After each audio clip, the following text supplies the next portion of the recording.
Joined by nation brand specialist and former diplomat Saul Molobi on reputation management and what this says about the brand of the president. Thank you very much, sir, for your time this morning. As a reputation management specialist, you hear that the president is ill, but he's able to go to an auction, and you think what? Yes, let me start off by saying thank you, Newzroom, for hosting me, but also to send my greetings to your viewers. Essentially, Brand SA is under siege. We are dealing with a crisis of load shedding, of grey listing that happened over a week ago. Inflation rate is extremely high.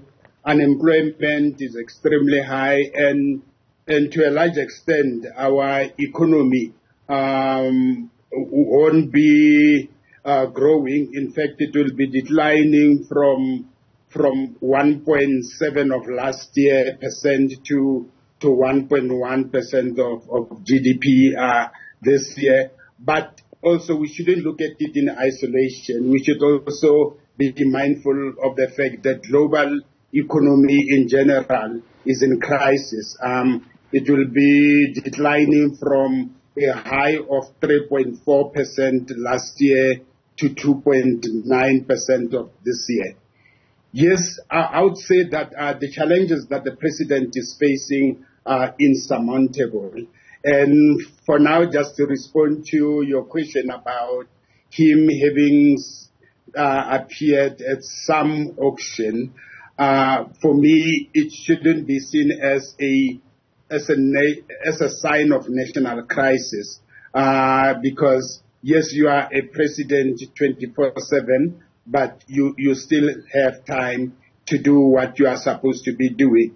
But also, I may say, if I'm going to be generous, I would say that perhaps because that auction normally is attended by captains of the industry, it is also possible that he also managed to engage with some of them. Because as we know, the looming cabinet reshuffle is the most difficult cabinet reshuffle we have ever encountered in South Africa since 1994, taking into consideration all these challenges that I've just outlined that Brand SA is faced with. Brand reputation is a perceptions game, and so when there is a looming cabinet reshuffle on the cards, or whatever it is that is plaguing the country, the number of issues that you have pointed to, and then the message is that the president caught the flu and so he's not able to attend to his national engagements, but then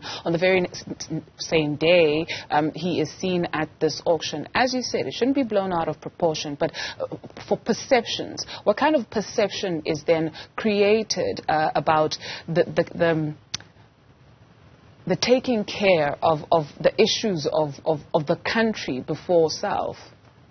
Or are we just blowing this out of proportion? I think we shouldn't overreact. And I'll tell you why. And that's why I said if I have to be generous, I'll assume that perhaps he also used that as an opportunity to consult. Remember our post-1994 brand promise to the entire world was about us developing a consensus on leadership issues. Now, I've just said that we are faced with all these difficulties. Now, the problem of cabinet reshuffle, it isn't just an ANC problem. It's a national problem. And for that reason, taking into consideration our brand mantra of leadership based on consensus, I'll take it that one, yes, the president will consult with the ANC as it is his political party, but beyond that, he will also need to consult with our social partners outside of government. In this instance, we are looking at the private sector, that he will need to engage with them. He'll also need to engage with with civil society. And my assumption is that if you are the president, each and every opportunity you get, whether you are in church or you are at a soccer match, you use that as an opportunity to pursue your objectives as the head of state. So that's why I'm saying I'm generous in that regard, because I think he managed to engage some of the business people who were there about the challenges that we are facing. But also, I'm saying it's a difficult cabinet reshuffle because remember the 35 of the ANC veterans plus a deputy minister who passed on were not re-elected into the ANC National Executive Committee.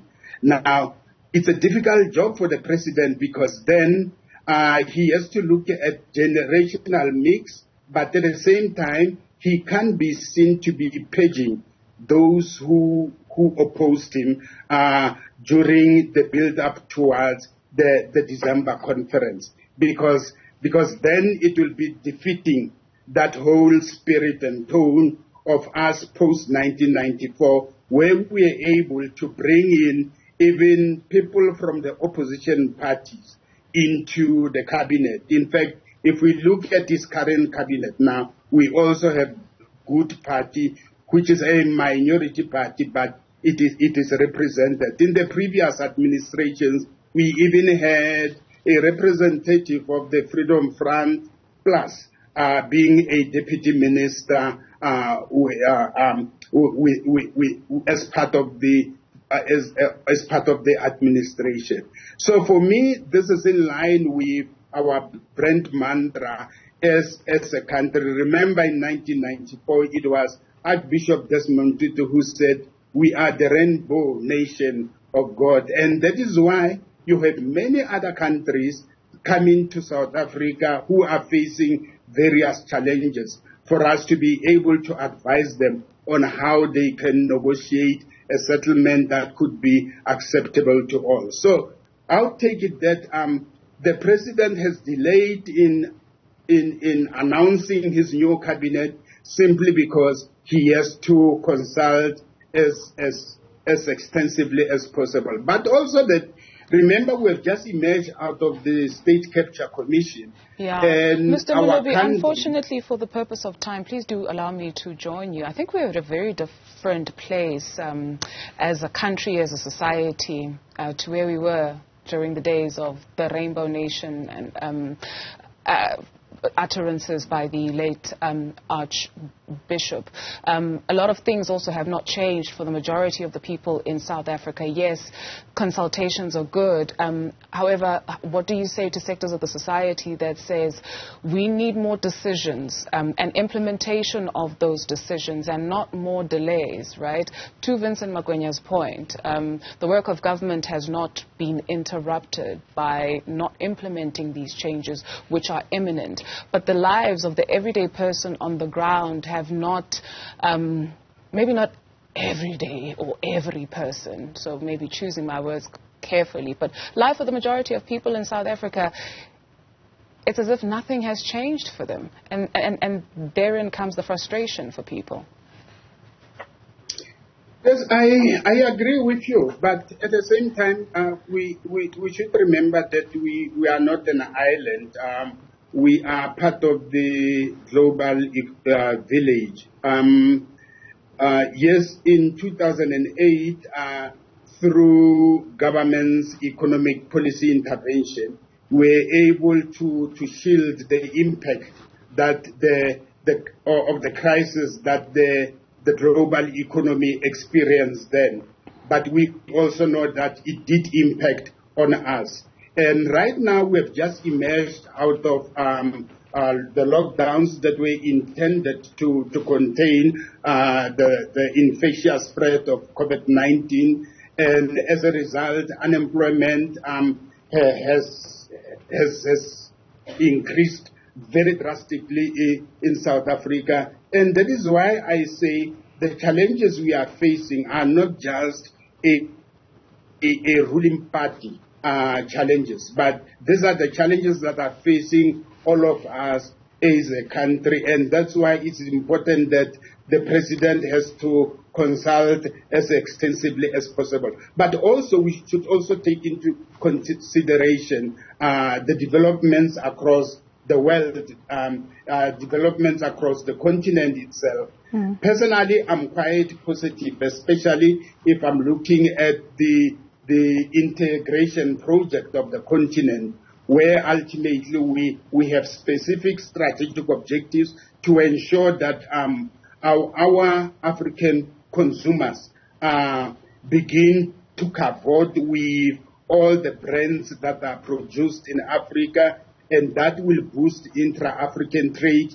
And if intra-African trade is boosted through the operationalization of the Africa Continental Free Trade Agreement, then we should be able, as the private sector, to reinvest those revenues into boosting our manufacturing capacity. As such, then we'll be able to deal with the crisis of unemployment, of poverty, and of inequality. Yes, the reality is that the status quo continues to benefit people who have historically benefited from the economic setup in the country. Thank you very much, sir. Nation brand specialist and former diplomat Saul Molobi. We appreciate your time.